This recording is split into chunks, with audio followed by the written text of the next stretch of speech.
Shalom Bapak Ibu Saudara yang dikasihi Tuhan. Seri pengajaran hari ini berjudul Jangan Kehilangan Kesempatan. Saudara, Allah itu sebenarnya tidak membutuhkan apa-apa dan siapa-siapa, karena Allah memiliki segala sesuatu.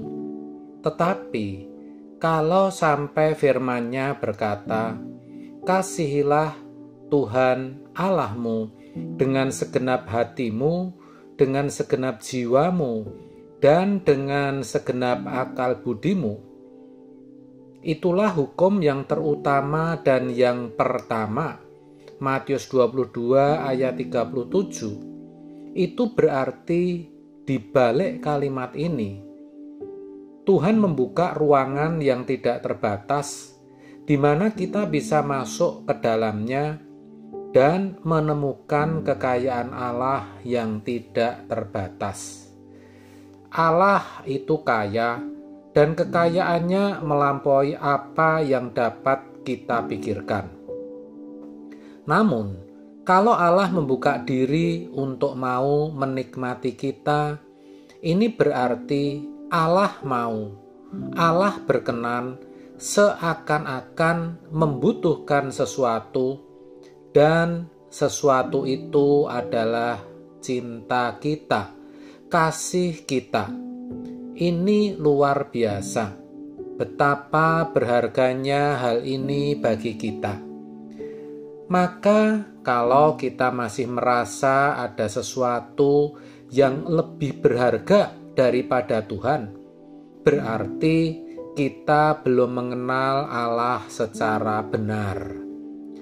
Kalau kita mengenal Allah dengan benar, kita pasti akan sampai ke satu titik kehausan, di mana rasa haus itu hanya bisa diisi oleh Tuhan saja. Pemazmur pasti sudah sampai ke titik ini, sehingga ia berkata, "Seperti rusa merindukan sungai yang berair, demikian jiwaku merindukan Engkau." Mazmur 42 ayat 2. Bahkan dengan berani ia juga berkata, "Siapa gerangan ada padaku di surga selain Engkau? Selain Engkau tidak ada yang kuingini di bumi." Mazmur 73 ayat 25. Maka kalau kita bisa berkata seperti pemazmur, kiranya Tuhan menolong kita memiliki penghayatan yang benar, walaupun memang kita belum sempurna. Jadi jangan hanya mudah mengucapkan kalimat itu, tapi benar-benar menghayatinya. Tetapi sejatinya memang demikian, saudara. Di mana ada ruangan kecil di dalam hati kita yang tidak bisa diisi oleh apapun juga, kecuali oleh Tuhan. Dengan kata lain, sebenarnya ada kehausan dalam jiwa kita yang hanya bisa dipenuhi atau dipuaskan oleh Tuhan.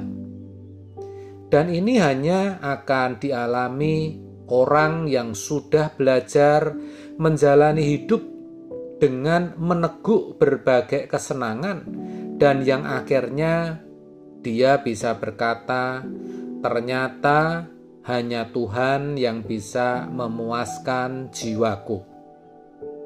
Maka sebagai orang percaya, kita harus bisa mengalami ini.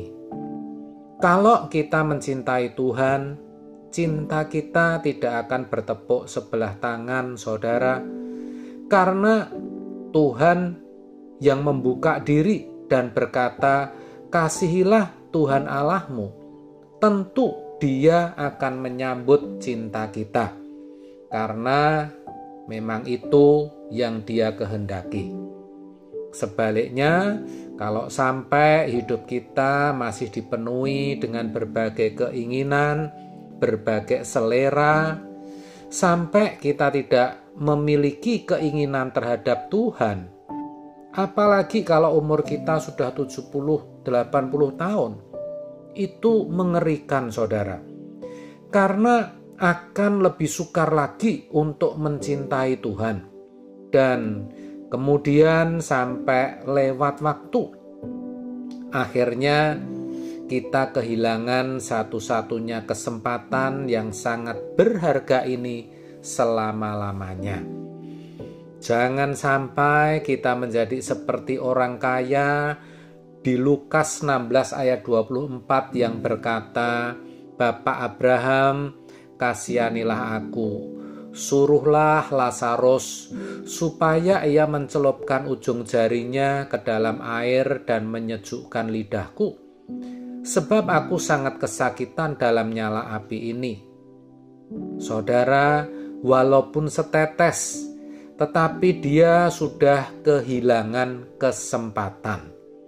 Padahal, selagi masih hidup di bumi, jangankan setetes, sejatinya sebanyak apapun yang kita mau, kita bisa meneguk dari semua yang disediakan Allah. Itulah kenapa kita harus mengenal Allah yang benar dengan benar, sampai akhirnya jiwa kita mengalami kehausan. Lalu kita sadar bahwa yang bisa memuaskan dahaga kita ternyata hanya Tuhan. Saat itulah Tuhan berkenan memberi dirinya untuk kita nikmati. Ibarat air, Tuhan bisa kita teguk sebanyak yang kita mau. Itulah kekayaan yang sejati, yaitu ketika kita bisa memiliki Tuhan. Tapi memang itu tidak mudah, saudara, karena harganya adalah segenap hidup kita. Tapi bisa. Itu seperti suatu pertaruhan.